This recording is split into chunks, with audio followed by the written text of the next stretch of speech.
I've shared a Palestinian Cinderella, so now let's enjoy a Palestinian Snow White.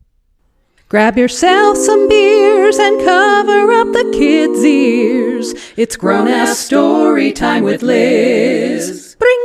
Rummana is our princess's name, and she was born rosy and beautiful because her mother imbibed an enchanted pomegranate that was meant to help barren couples. Because it had taken so long to get her, the king and queen were very overprotective of Rummana, and the princess grew restless. She begged to have a chance to explore outside the palace, and her parents finally agreed as long as she was picking wildflowers under the watch of her old nurse.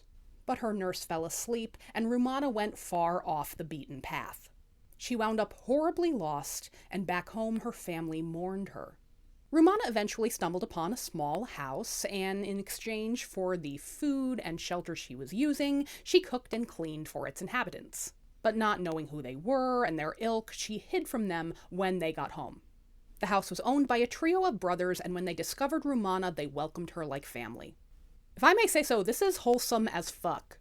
But one night, when Rummana went out looking for kindling, she stumbled upon a ghoul roasting an ox over a fire pit.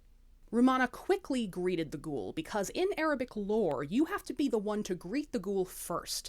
That way, he can do you no harm. But although he couldn't hurt her then, he tricked her into leaving a trail behind her all the way home. And he began showing up at her door when her brothers left for the day. Now Rummana did her best. The ghoul would say, "Let me in," and she would say, "My brothers have locked me in here with no key." But the ghoul threatened to break her door down if she didn't stick her finger out the keyhole so he could suck her blood. And he did that, and he kept doing it, and she grew more and more anemic, and her brothers noticed. They made a plan to kill the ghoul. Rummana let the ghoul inside, and one of the brothers waited behind the door so he could strike it. The ghoul enticed him to strike again with his dying breath, but the brother knew his ghoul lore. For if you strike a ghoul a second time, the second strike brings it back to life, so the brother let that bitch die. But no one noticed the fang that fell from the ghoul's mouth into Rummana's shoe, and when the fang pierced her foot, she fell down dead. The brothers grieved Rummana so passionately that they couldn't bear to be the ones to bury her. So they popped her in a glass coffin, all gussied up, and they sent that coffin being pulled by a camel, hoping that whoever found it would bury her. They didn't count on a prince thinking she was so pretty that he'd become obsessed with her, but even this prince is a lot more wholesome than a lot of Snow Whites. He mostly cried over her coffin, mourning the love that they would never share. And his mother was like, "Honey, we gotta bury this girl." And she offered to administer the rites.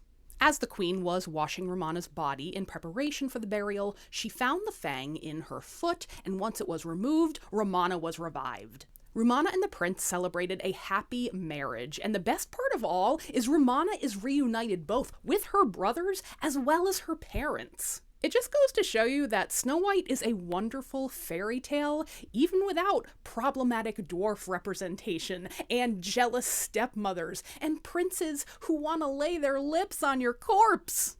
I wish you well, and let's keep up the good fight.